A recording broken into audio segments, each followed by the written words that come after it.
Let's go over some critical hits today. I saw this right here. I saw this right here. And I was like, man, I guess there is a time when teabagging isn't considered a punishment. Dude, I was like, I gotta play as a dude every single time now, huh? What the worst thing you could do if you played as a girl and you killed someone or you knocked someone down, the worst thing you could do to them is just walk away. It's just like, do it once. Give it like a one bump and then just walk away. Uh-oh. Okay, things were a little bit broken, but it looks like we're back now. Speaking on the behind, Shift Up placed significant emphasis on Eve's rear end design as one of their core design tenets. I mean, yeah, just like how nowadays they put a lot of emphasis on trying to make women ugly because they're trying to cater to a specific audience. There's nothing weird about trying to make a character more attractive if that's who you're trying to attract, or people who are attracted to those type of aesthetics. And it worked, you know, they knew who their audience was. The issue with making ugly characters is that, well, that audience doesn't really play video games. They're not the core people who play video games, especially if you make a game that is designed primarily for a male group, and then you don't give them any of the aesthetics they like to look at. It ends up being just like a no-brainer. James Cameron's consistency is unmatched. Well, he's doing a good job. I'll tell him that much. Yeah, it's consistent because he continues to make the same types of movies, right? If you look at 1 billion in 19 days, 1 billion in 14 days, 1 billion in 15 days, really good. Really good. And it's because he's consistently making the same movies. You look at Marvel movies from back when Iron Man first came out, and then you look at Iron Heart, those are two completely different mediums made for completely different audience members. The people who liked Iron Man are not going to like Iron Heart. And that's how you're going to stay consistent. Siberian, what's up? Oi, oi. Welcome, man. Welcome. Good to see you here. Speaking of Siberian, we actually got some information from him today. 007 First Light has been delayed. I'm not surprised. I don't know why it's been delayed. I haven't read this article yet. But let me tell you guys, I'm not surprised because the game just looks super generic. The 007 Hitman DLC looked better than the 007 game. The first, through most of last year, IO Interactive assured players that its upcoming James Bond 007 First Light was set for an early 2026 debut. The game had been scheduled to debut on March 27th, but the release date has now been pushed back to May, January, February, March, April, May. An extra month. I mean, how much are they actually going to change in a month? Maybe there's just a lot of like things that there's probably just a lot of bugs and issues going on in the game. There's really not much you can change when they've already got, like, what is it? Jimi Hendrix is playing in the game, and his character, you know, the Bond villains already have their lines written, already have their lines spoken. I mean, unless they're going to call all those people back and they're going to change some things, how much are they really going to change in a month? Quality, however, he went on to say that the decision to delay it allows us to ensure experience meets the level of quality you players deserve on day one. And I appreciate that. If this is true, if that is true right there, then we have nothing to worry about. Then that's good. Good for them for delaying it. I do not want another Cyberpunk 2027 release. Or I said 2027, 2077. You know what I meant. Release. I love Cyberpunk. Cyberpunk's one of my favorite games of all time, but boy, was that release rough. Now, I think whereas, like, you should critique a game for its release, I think you shouldn't critique the art for the bugs, because those essentially end up getting fixed. But things that you are set in stone, like the narrative, the story, the gameplay loop, those are things that I will probably be way more harsh on. The game is progressing well and is fully playable from beginning to end. That's good. So these 2 additional months will allow us to further polish and refine the experience, ensuring we deliver the strongest possible version of launch. Now, no, I agree with this. I agree with this right here. It's completely playable and allows for further polish to refine at launch. We are confident this sets 007 First up for long-term success. Now, I don't know about the long-term success part, but we'll get to that in a second. So this right here, I like this solely for the reason, the fact that, like, think of Mind's Eye. It's one thing to have a bad game or to have a mid game, an aggressively mid game, or to have just like a good game, right? It's one thing to have one of those things. Now, imagine it has bugs. First impressions mean a lot to people. Imagine if Ghost of Yotime didn't come out polished. Oh my gosh. Oh my gosh, that would have been bad. That would have been so freaking bad. Like, Ghosts of Yotime not coming out polished would have been like, holy crap. It would have been like flies on honey. They would have swarmed all over it talking about the bugs and everything else. If your game at the very least comes out as a finished product, all the more power to you. Now, we are confident this sets for long-term success. Yeah, in terms of first impressions, I would agree. And we sincerely appreciate the patience and continue to support we've received even in the announcement of the game. November 25th, GTA 6 delay, which we think was a good thing for 007 First Light Industry. The new game features Patrick Gibson. And while, like, I think, like, delays piss people off, if in this situation, in terms of delays, all's well that ends well. That's kind of what it comes out to. First Light 007 spec. So I don't know anything about this. Hopefully my PC can handle it. Let's go back over here.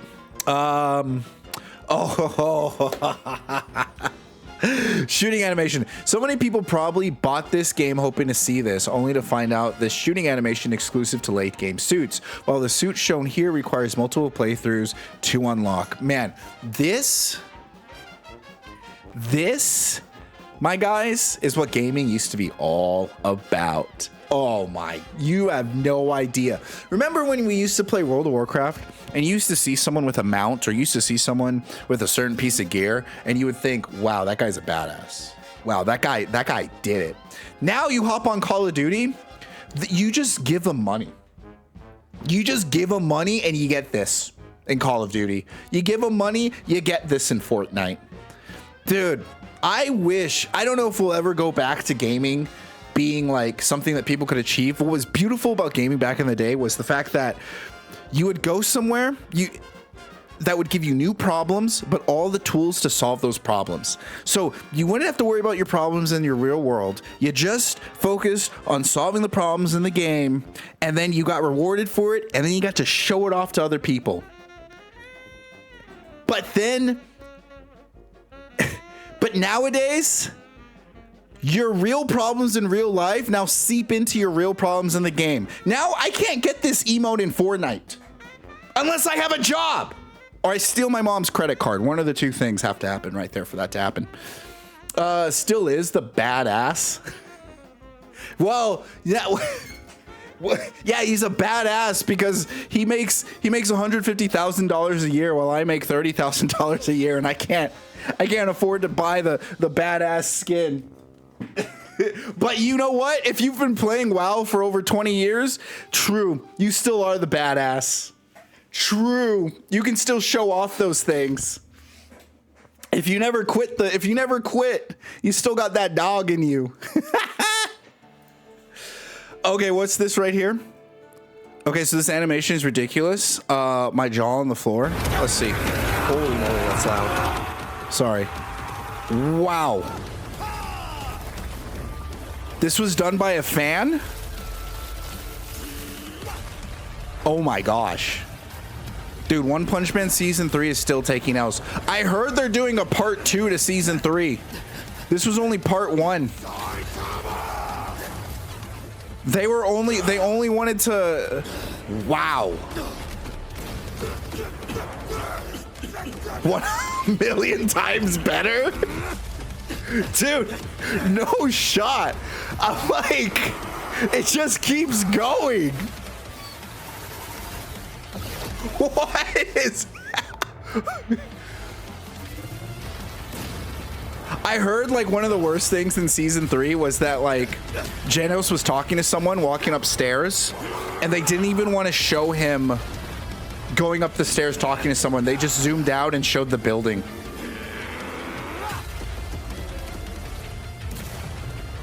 Holy shit.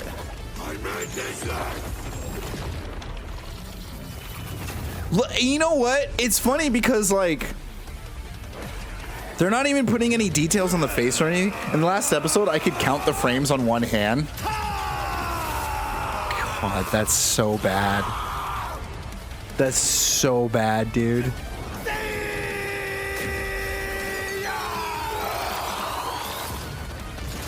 He's so strong. Infinitely strong. And they have voice acting in it as well. Music, voice acting, and all this animation. Dude, this is oh my gosh.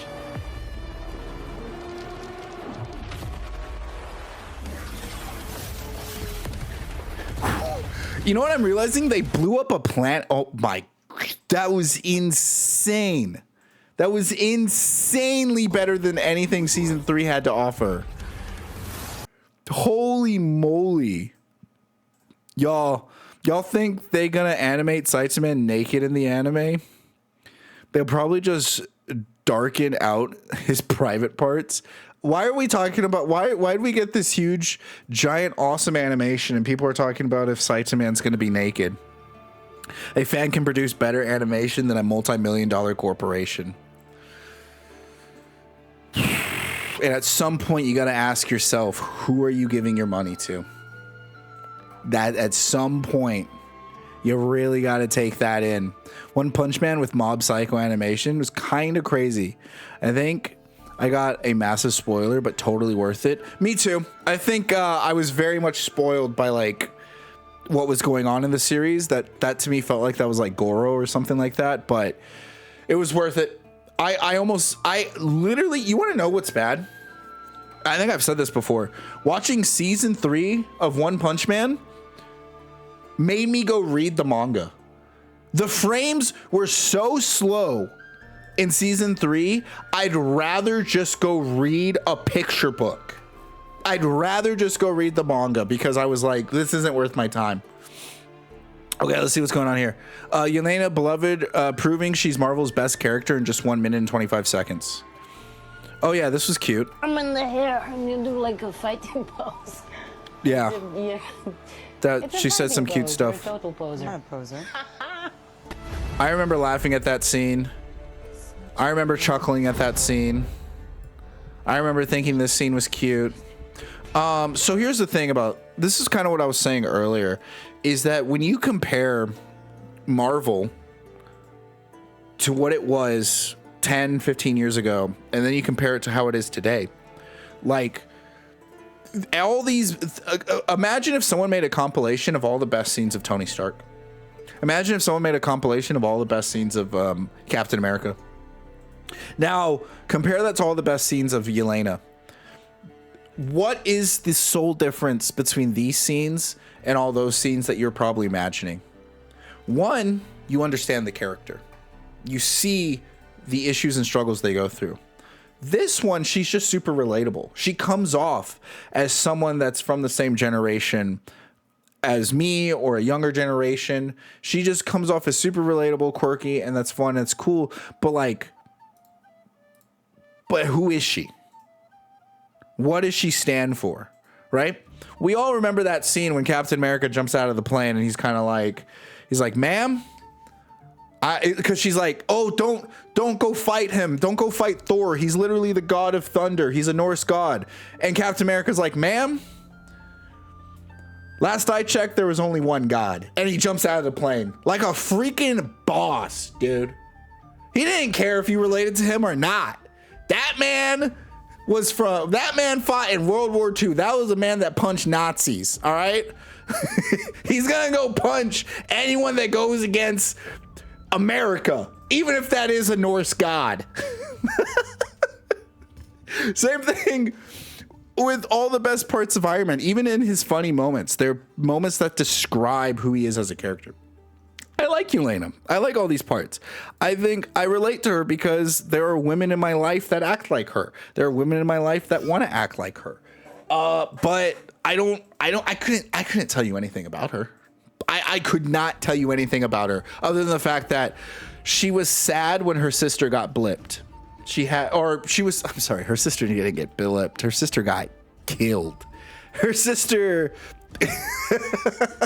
that's right. Her sister got destroyed. Yelena's scene is 25 minutes long. Tony's clip is 30 seconds. Exactly. And yet 30 seconds has more of an impact. Isn't that interesting? The permadeath, though, for real, bro. Widow ended up there. You know what's crazy? How many characters are permadeath in comic books? There's Ben. Is it Ben Reilly or Ben Parker? I realize I don't know what Uncle Ben's last name is. And then there's, I guess, wait. Yeah, I don't know what Uncle Ben's last name is. And then there was Gwen. And then there's Bruce Wayne's parents. And then there's, who else is permadeath in comic books? I can't remember, but those are some good examples, though. And then we look at freaking Black Widow. She's going to be the only character that's permadeath in the movies. The only one. Gwen is the only permadeath in one line of Spidey.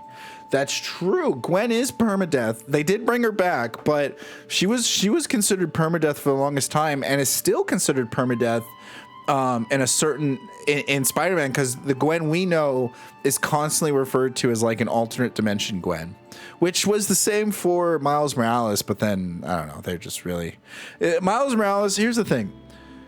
Miles Morales came out during a time in comic books that was probably one of the worst times. It came out after the 2010 era, when they were trying to make characters super relatable, and they thought that, oh, if they were the same race, as long as they're the same race as you, you're going to be super relatable.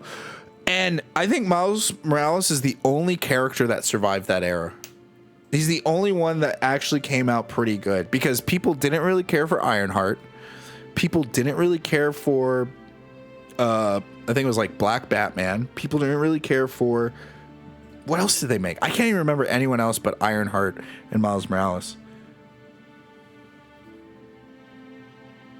Well, that goes to show how bad that era was, because I don't even remember any of the other characters. I guess they made, I shouldn't say that, because didn't Miss Marvel, Kamala Khan, she survived.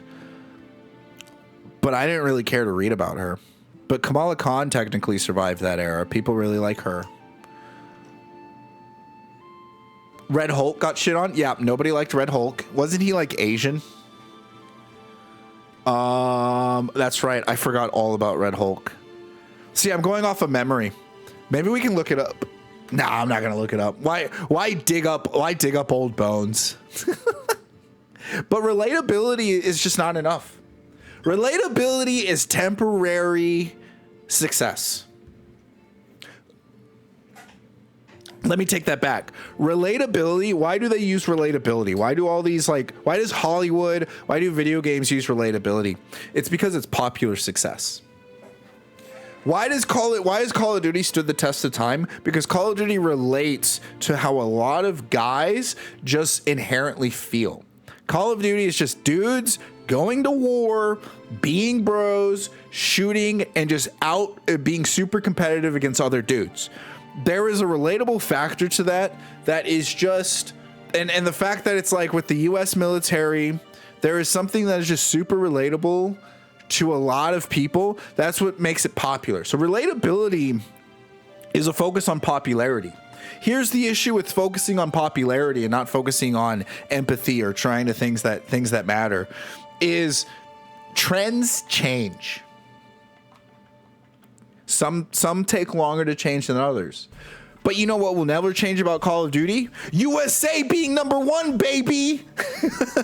USA, USA. I would.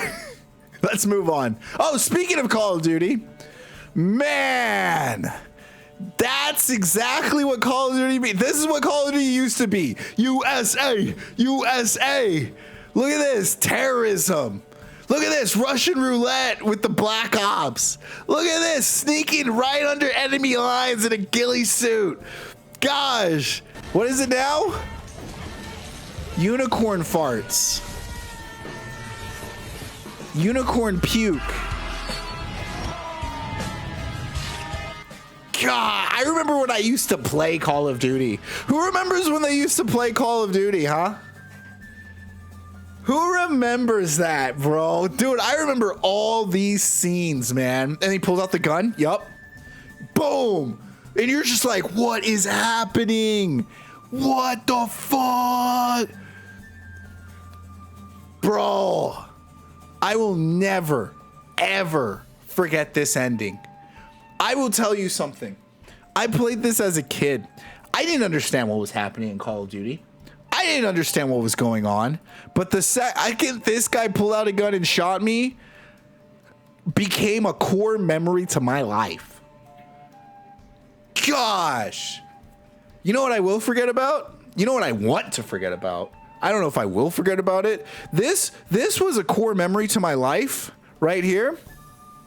This is a traumatic memory to my life. That's just what they do to you, man. That's just what they do to you. I like how all these characters completely disappeared. That's right. Wait a second. Where did all these characters go? This guy I kind of understand because, like, he lived in California, right? So it's like, why would he go back to Hawkins?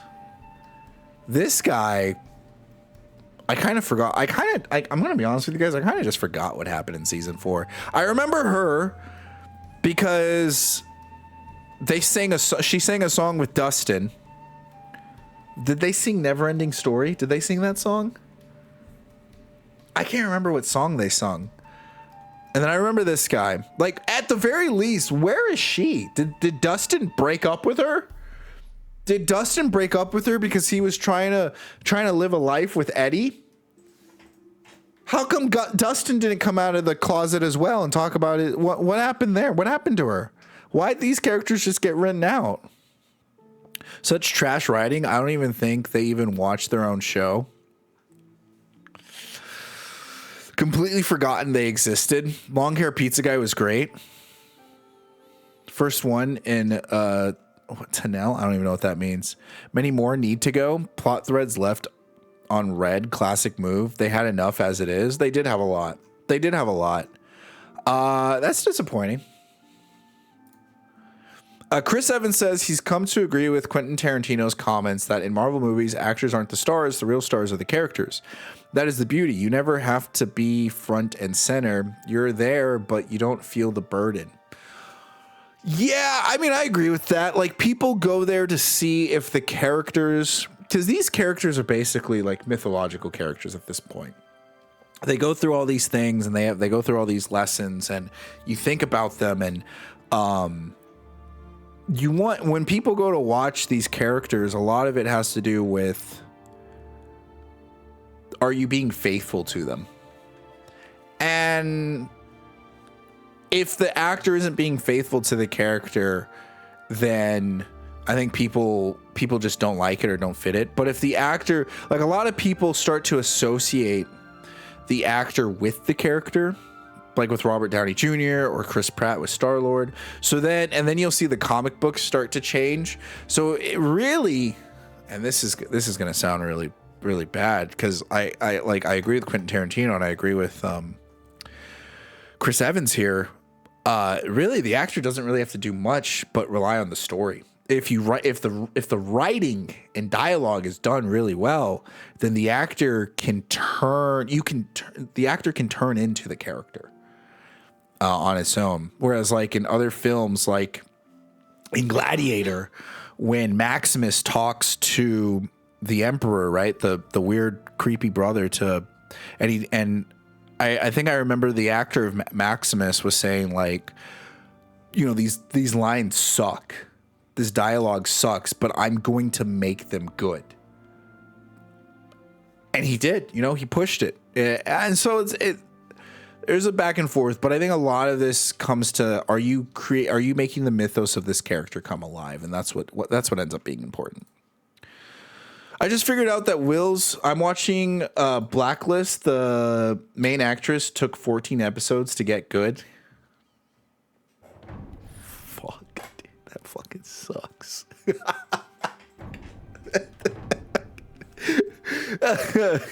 You got to watch her as she started to learn how to grow in her career. Hey, I'm doing the same thing. Yeah, I'm doing the same thing. Oh, shit. I just figured out that Will's coming out scene was longer than Vecna and the Mind Flayer getting smoked by the gang. I'm crying. Whew, wow. Will's coming out scene was 6 minutes and 51 seconds. I guess it depends on when do you start the Mind Flayer fight. Like, does it start when the Mind Flayer reveals itself? Does it start when they, you know, apply their plan to the Mind Flayer? Either way, 6 minutes, man. And like, I've been noticing a trend.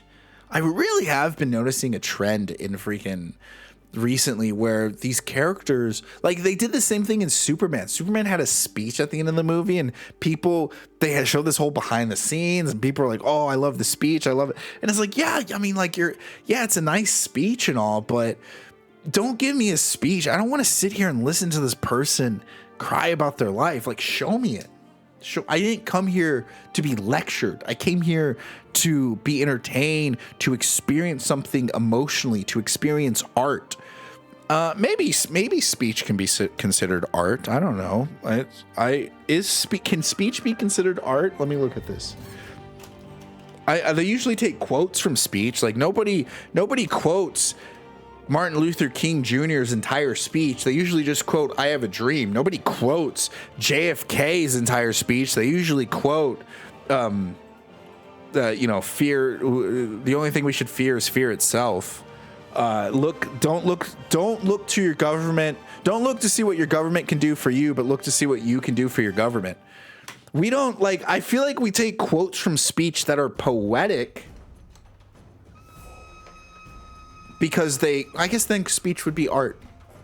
I'm having this debate with myself right now. I'm trying to critically think my way through this. Okay, speeches are art.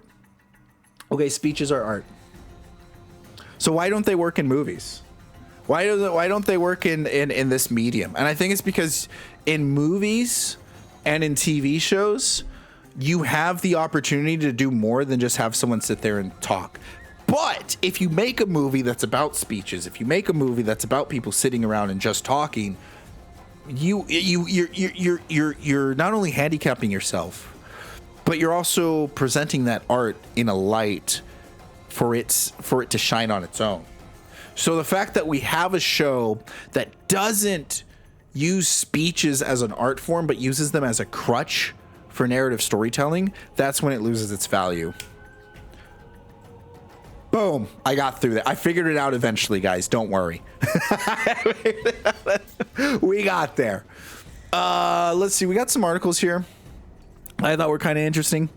I'm not waiting 5 years for everyone to realize Outer Worlds 2 is another Obsidian classic. I'm giving it its flowers now. I just saw the headline of this and it made me pull up this article. I'm going to be honest with you guys. I don't know what's in this article. I am so curious as to why Obsidian 2 is going to deserve some flowers. Obsidian 2. Outer Worlds 2 is going to deserve some flowers. God, please. Oh my gosh, please say something else. Outer Worlds 2 is not the best RPG of 2025. That's Kingdom Come Deliverance 2. Thank you. Thank you. At least somebody recognizes it. Depending on who you ask, it may not even be Obsidian's best game of the year. Wow, these are really turning into participation flowers, aren't they? These quickly are turning into participation flowers.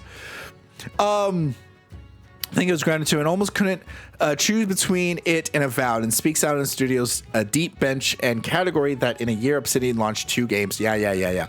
Obsidian games rarely seem to get the praise they're due at launch. Dude, I'm so sick of this. This is like the 3rd article that we've read. This is like the 3rd article we freaking read where games media journalists gets a game.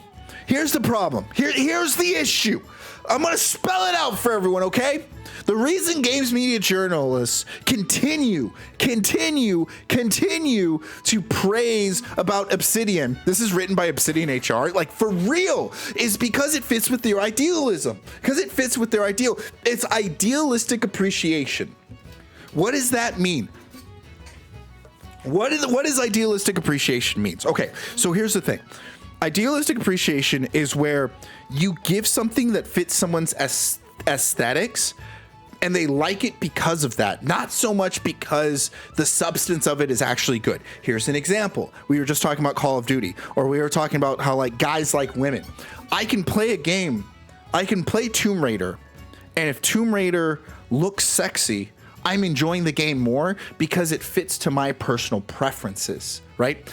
But my personal preferences don't necessarily mean that the Tomb Raider game is good. Here's another example. This one's gonna go out of left field. I hope you guys are ready for this one. Hold on to your freaking seat belts because I'm about to take you on a bumpy ride. The same things with pornography, right? I may like porn because it gives me everything that freaking like aesthetically pleases me, right? But it doesn't mean that all porn videos are good or as good as movies. I don't watch porn for the substance. I watch it because I forgot. I lost my train of thought because I got so mad. Because it caters to my personal preferences, right? That's the same thing here for Games Journal Media. Games like Obsidian, games that are super woke, that's their porn. It doesn't matter if the substance is good. All that matters is that they got a girl with like a big ass and a slim hourglass body. That's what it is for them. And so when they say games rarely seem to get praise they are due, it's like why do you guys keep thinking this game needs to be praised? At some point, you have to understand you like this and no one else likes it. At some point, you gotta catch on to that. For one reason or another, I just explained it. I explained it in like 3 different reasons. So there you go. There's the one reason or another. Pillars of Eternity, Predator, and the first Outer Worlds strike me as notable exceptions. Otherwise, KOTOR 2, Knights of the Old Republic, Mask of Betrayal, New Vegas, Alpha Protocol, Tyranny, Deadfire, all games that took years to achieve cult classic status. No! They didn't take years to achieve cult classic status. One, Knights of the Old Republic, the first game was phenomenal. I've heard split things. People say they like KOTOR 2, they don't like KOTOR 2. It's not as good. Let's be real. Not as many people played KOTOR 2. Not as people did. All right. But the thing is, the success of KOTOR 1 is what brought about the success of KOTOR 2. And KOTOR 2 wasn't horrible. It wasn't bad, but it probably just didn't cater in the same ways that KOTOR 1 did. I don't know. I haven't played it. We'll play it before any of the new KOTORs come out. Now, New Vegas. People love New Vegas, but there's also a bunch of people out there that don't like New Vegas. The fact of the matter is, New Vegas still is faithful to its audience, to the core audience of Fallout fans. It's still faithful, right? And it does so in different ways as well. So I'm sure the thing is about these other games, I'm sure they're faithful in other ways as well. It's not that they took years to achieve cult status, it's that they continued to give the people what they wanted. Oh my gosh. Okay, where's this argument going? Please. Where's this argument going? Wait. She did not just start talking. I'm assuming this is a female. Haters be gone. I've got builds to plan. Okay, it's a dude. Okay, hold on. I gotta highlight this. So then Deadfire New Vegas launched in shadows of more immediately looted RPGs. Divinity Original Sin 2, which was beautiful, Mass Effect 2, respectively, and distinctively recall reviewers commenting, discounting them for favors of those that polished or mechanically innovated competitors. Okay. So you're saying nobody recognized New Vegas because Mass Effect 2 came out in original and Divinity Original Sins 2 came out as well? Are you kidding me right now? That's like saying, oh, Hollow Knight Silksong won't get recognition for another couple of years because Expedition 33 came out this year. That's some bullshit. Everyone knows Hollow Knight Silksong is a great game. Matter of fact, Hollow Knight Silksong won Game of the Year for Steam, if I'm not mistaken. Like it was like Player's Choice. Everyone on Steam voted for Hollow Knight Silksong to win. So for you to go and say, oh well, another game came out, and because that other game came out, my game, that's just an excuse. You're gonna tell me you're literally saying Kingdom Come Deliverance 2 is a better game, and Kingdom Come Deliverance 2 got why your logic is contradicting itself already, because Expedition 33 came out the same year as Kingdom Come Deliverance 2. So wouldn't you say, why didn't you bring up Expedition 33 being a good RPG? Why'd you bring up Kingdom Come Deliverance 2? Huh? What? Oh, dude, what a bunch of fucking, like, you can't even make a good argument. You just say things in order, and you think like people are just going to eat up the words that you say. And that's the issue when people don't critically think, is that they don't question the stuff that they're reading or consuming. This is so stupid. And I distinctly recall reviewers and commentators discounting them in favor of those more polished and mechanical. Okay, cool. Good for you. How come you didn't discount? You know what? I've already said it. I'm not going to repeat myself. Those Obsidian contenders haven't supplanted their competition, but they've had long tails, and these days they're shown more respect in RPG sickle circles than they received at the time. So I'm putting my chips in for Outer World. Fuck it. Avowed to...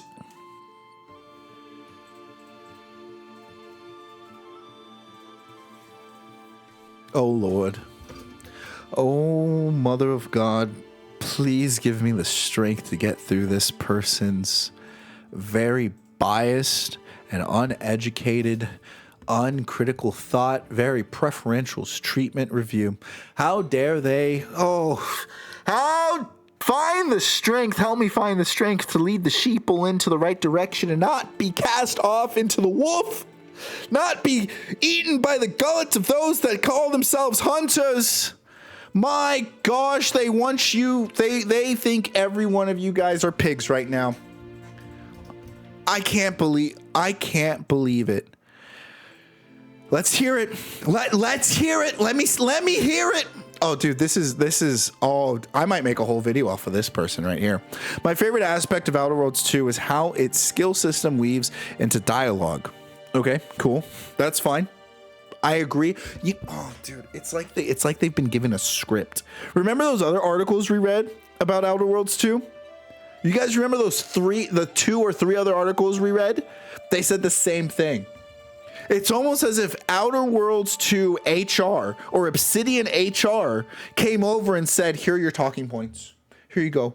How is it that every single one of these people are gassing up Outer Worlds in the same way, but they fail to recognize the shortcomings or pitfalls of the very thing that they're freaking gassing up?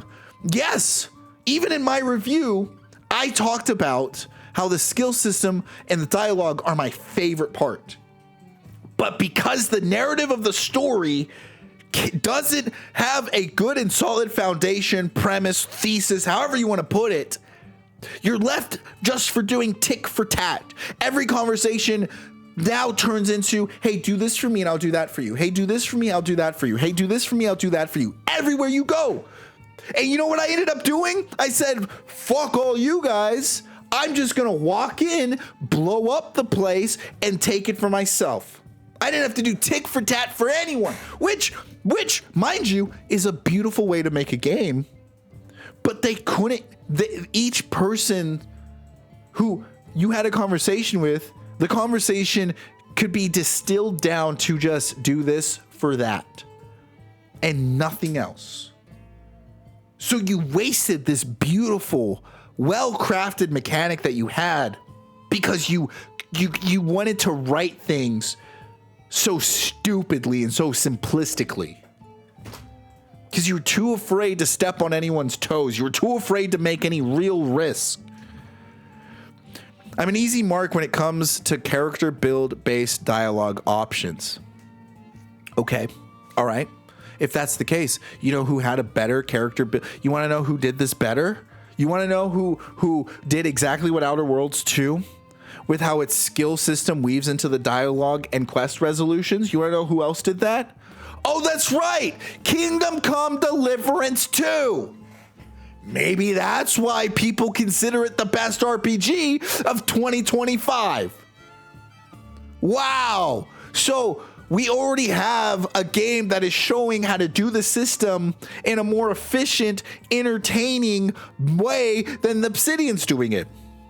So why are you sitting here trying to milk the crap out of this? Why did they pay? I would not be surprised if Obsidian HR paid them with these talking points, which is so much egg on their face because Kingdom Come Deliverance came out in what, February, and did a better job. What else you got? What else you got? Slamming the persuade button. That's right. You don't have a persuade button in Kingdom Come Deliverance. Every time you want to avoid a fight at the heart of this, and mind you, there is a persuade button. It just doesn't say persuade. I want you guys to realize that. Like, just because it doesn't say persuade doesn't mean there isn't a persuade button. Go watch my Gaming 101 video on Outer Worlds. Everything that they talk about in this game, I showcase and I talk about. And you know what else happens in that game? There is a persuade button and I hit it. Every quest and sequence in everyone has at least one variation or branching option. Yeah, you're right. Because they can't do anything else with it. Because the game is designed to be played a very specific way. And it leaves little to no freedom for the players. It gives the illusion of freedom, but in reality, all that it is it's just telling players, it's just another tedious way for players to play the game. Go talk to this person. Oh, can you go get this for me? And if you go get this for me, I'll be able to move forward for you. Go talk to another person. Oh, if you can go get this for me, I'll be able to move forward and continue talking about what you want me to talk about. Why? Oh, I have what you need. Every NPC apparently has what you need. But they're unwilling to give it to you unless you do something for them. But you could just go and do it yourself, meaning there's no incentive to actually play the game. Now, you're probably thinking, Mario, there's no problem with that. That just means I have options. So let's look at it like this.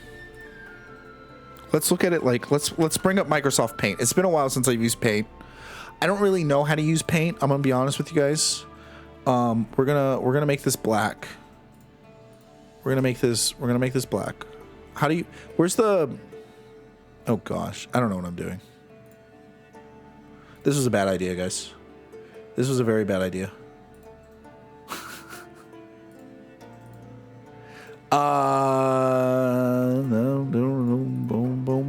Boom.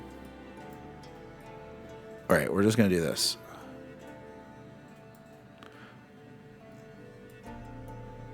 Okay.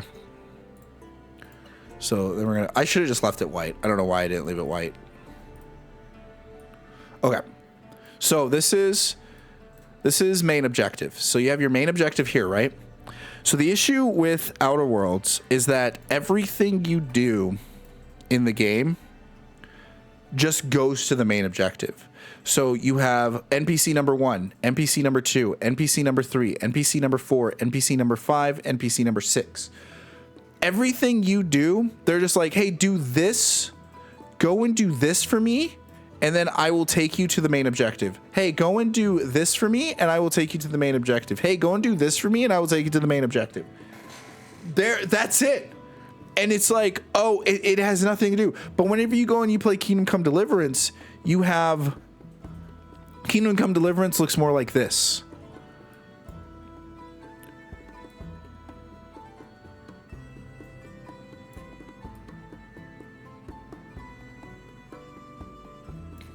So then you have option 1, option 2. So if you go down, you see how these are just straight lines. So when you play, what's it called? When you play Outer Worlds, it's like, hey, go down this straight line. Okay. And then you can go down this straight line. And like all these straight lines right here are the same, but all these lines are different. But they don't care about that. What Kingdom Come does is they say, hey, if you pick option 1, you're going down this path. If you pick option 2, you're going down this path, and you're going to have a completely different experience than someone who picked option 1. They may similar, you're heading to the direction, and you're both going to eventually get to that same goal, but your paths are going to be different. Obsidian doesn't give a fuck about your experience. They said, hey, we're going to give you the illusion that there are different paths, but in reality, all you're doing is we're going to take you away from your main goal, and then we're going to let you go to the main goal and experience the main goal. Whereas Kingdom Come Deliverance 2, they say, we're not going to take you away from your main goal. You're going to feel like you're making progress to your goal as you move towards it. That's the difference. That's what's good. That's what's bad. And so that's why I don't like this whole thing of like, oh yeah, you get to pick different, every encounter, at least every quest sequence in Outer Worlds 2, at least one variation or branching option based on how you built your character. That's not necessary. It's true, but it's the illusion of difference. It's not that much of a difference other than like maybe you get a dialogue change. Maybe you get a different colorful animation. But outside of that, you know what you're doing?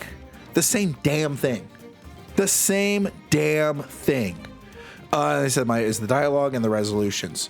So, what else you got? I'm replaying Fallout New Vegas at the time of writing. I've already maxed out almost every skill with a ton of game left. That's a fun power fantasy in its own right. And the Outer Worlds 2 goes in the opposite direction. You can comfortably invest and get close to maxing out 4 out of the 12 skills in a single character. 5 of them carefully optimize your build. Fuck this fucking person. This is a personal preference. This doesn't mean the game's actually good. In both cases, either way, I've already maxed out I'm replaying Fallout at the time of writing, and I've already maxed out almost every skill and a ton of game left to play.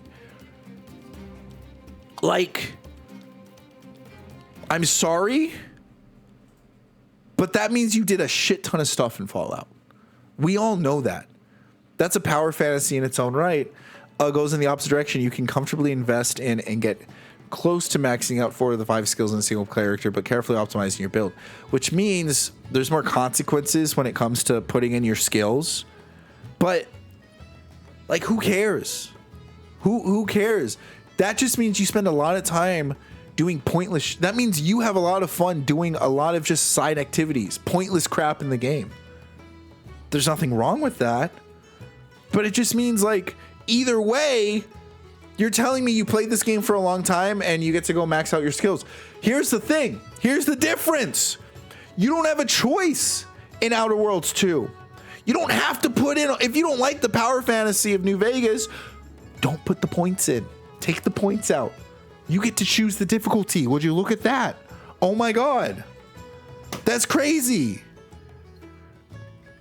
Player choice will always win. Player choice will always be the better option. I'm sorry. It will. There's no way you can tell me that player choice won't be the better option. That's a lie. Unless it comes to microtransactions, then players are just fucking stupid. You shouldn't choose microtransactions over in-game rewards. The last does a great job at delivering this feeling. Your character build has its own unique path through the game. I agree with that. I think that's fine.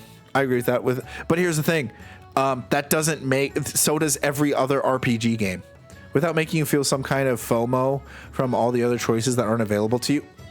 You just got done talking about how you can max out the skill points and not be, how you can max out your character and not get all the skill points. Isn't that the definition of FOMO? Of like, oh, I did this thing for that I only had limited resources of. I need to go back and do this other thing. What the fuck? Without making you feel some kind of FOMO in the choices available to you. There are a few memorable quests where I just didn't have the skill to pursue the resolution I might have preferred, but other equally interesting paths were still available to me. They're not that different. They're really not that different. I mean, they give you options, but it just funnels you into playing in a certain type of way. When you compare this to Dishonored, which still allowed player choice. Fuck this. Why am I comparing this to Dishonored? When you compare this to fucking Kingdom Come Deliverance again, you still get a bunch of choice. It's just now you have to be more creative. And so it's leaving the player choice in your hand. Whereas what Obsidian does is they're like, oh, you chose this. You are not allowed to do anything else. We don't care. Same thing with like Elden Ring. Sure, I didn't choose to play this way, but I can still lean into it in some way or another and allow myself and challenge myself in that direction. I didn't make my person able to counter. I didn't build a character based on counters, but if I pick up a shield and I want to use a slow counter, I can still do it. Fuck, man. It's like they only like to hear themselves say something good, and they're not even trying to critically think about the own words that they're putting on paper. There are a few memorable quests. Elsewhere, locked doors and terminals can be bypassed by pickpocketing the right key. Many difficult speeches checks can be circumvented by dialogue options, unlocked by prior choices, or even information you got from talking to the right person. What game are they describing there? Whenever they read this, oh, he says elsewhere. Oh no, available to me elsewhere. Available to me, period. Elsewhere, I had a great moment. Okay, so this is other point. Okay, my point still stands. What game are they talking about? What RPG game are they talking about here? That's right. Every single one. Not one time in this article did they talk about why the Obsidian Classic and it's getting its flowers now. It's an Obsidian Classic because it's a classic piece of trash.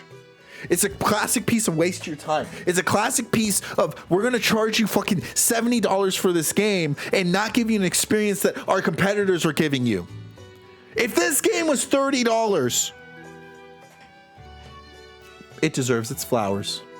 I'm okay with it. But you put a $70, $80 price tag on this game, and then you're going to tell me it's just as good as fucking Kingdom Come Deliverance? Fuck off. Fuck off. Yeah, right. My time, my money is not something to be played with. God, I have some self-respect. I had a great moment along those lines with the final boss. I managed to spoil for myself that classic talk the bad guy down option. Required to max out my speech skill, while my build was based but also restricted by one of the game's flaws. Special perk with negative trade-offs, preventing me from hitting the final level of the skill. I'd resigned myself to getting a slightly less than perfect the third to last paragraph in this freaking article that says that Obsidian deserves its flowers is talking about how the game fucked him out of his ideal perfect situation. What a fucking joke. All of these options and choices roll in a genuine consequences. Genuine consequences. Sure. Both while genuine and I wouldn't call it consequences. I think you're using the wrong word here. I wouldn't say it's a genuine consequence. I would say it's a genuine punishment. A punishment for playing the game incorrectly. So because you didn't play the game correctly, you got stunted out of what you wanted.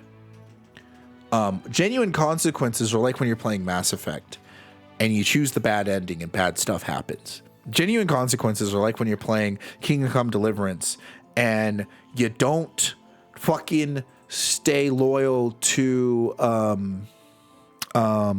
what's her name? What's the really old lady's name? That's like with the Catholic Church. That's super Teresa. You don't stay loyal to Teresa and you go and you fuck other bitches. Guess what? She doesn't show up to the bonus ending to your game. That's what you get. You fuck around and you actually find out. You go and you act like a hooligan, a thief, and you don't live by your Christian principles, and your ghost mother's disappointed in you. Those are genuine consequences. Being screwed out of an ending is a punishment because you didn't play the game correctly. I could say the same thing for Hollow Knight, Silksong, or even Hollow Knight. It's a punishment for not exploring the game. And whenever you give yourself just the immediate first ending. Both while you're playing the game and when you kick back to watch the Classico. Where are they now? Slideshows at the end. This is a smaller game with fewer questions, locations, outcomes than Vegas. And Outer Worlds 2 is not to be slept on. Please, no, don't listen to this. Sleep on Outer Worlds 2. Go play other games.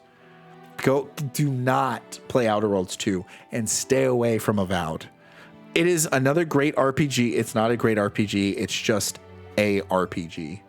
In a quiet hot streak from Obsidian.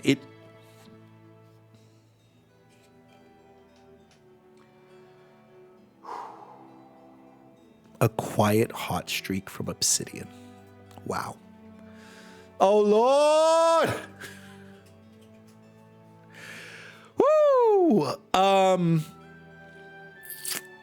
Fuck, man. Why?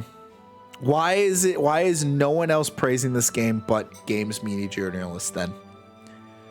If it's on a quiet hot streak, look, I'll admit, I didn't like Ghost of Yotai, but at least they tried to give you a decent game. I'll admit it. I'll say it. At least I think Ghost of Yotai is at bare minimum a $60 experience. I think they flounder. I think they flounder when it comes to subjective experiences for their audience. I really do. But at least they're doing their best to give you a $60 game. I can admit that. But I can't admit that Outer Worlds 2 is worth $60. There's no way you can convince me that Avowed, Outer Worlds 2 are $60 games. When everybody decides this game was always heater, I will look back on this article with a feeling of smug satisfaction. And mind you, the smug satisfaction comes from admitting Kingdom Come Deliverance 2 is better. Talking about aspects of the game without talking about their pitfalls. Talking about questing in a game where other games actually do it better and that these questing variations are decades old. Things that we used to get back in the 2000s. Talking about how their other games like New Vegas were overshadowed by games like Mass Effect.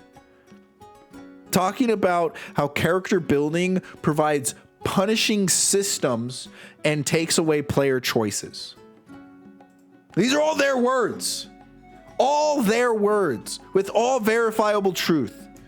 And yet, they're going to look back on this article with a feeling of smug satisfaction. God, please tell me the comment sections have something to say. The game's combat was so fun, but the writers should all be fired.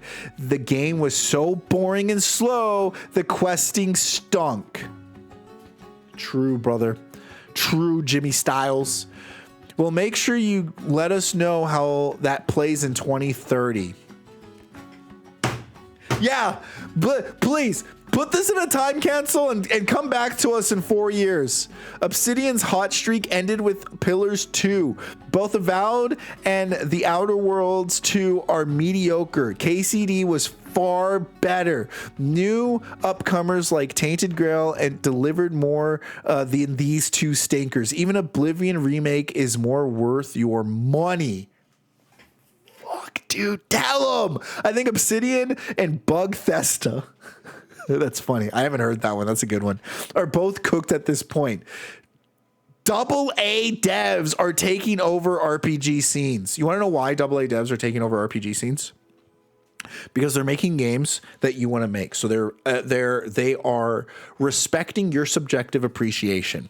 2, they have more accessible technology. So not only can they make games like Oblivion that were made I can now say Oblivion's 20 years old. It's 2026, baby. They can now make games like Oblivion with a smaller team size. Outer Worlds 1 was boring as hell, yet people said it's better than Outer Worlds 2.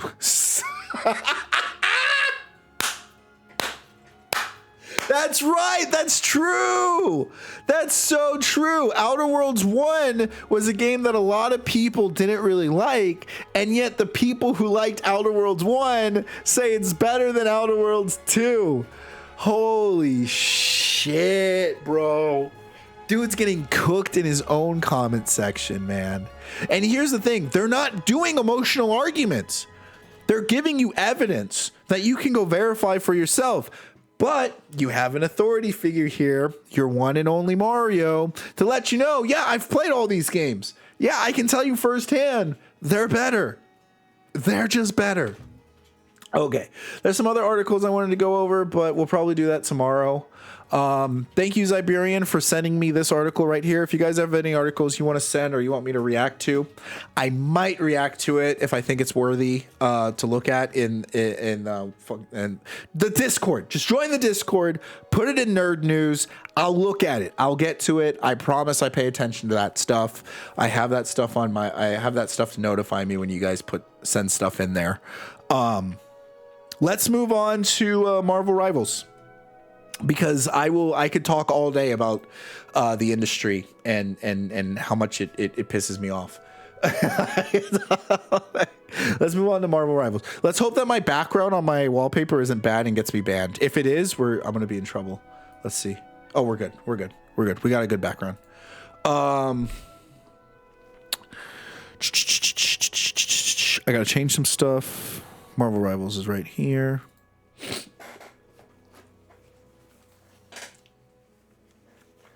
Man, I've been waiting for TBC Classic to come out.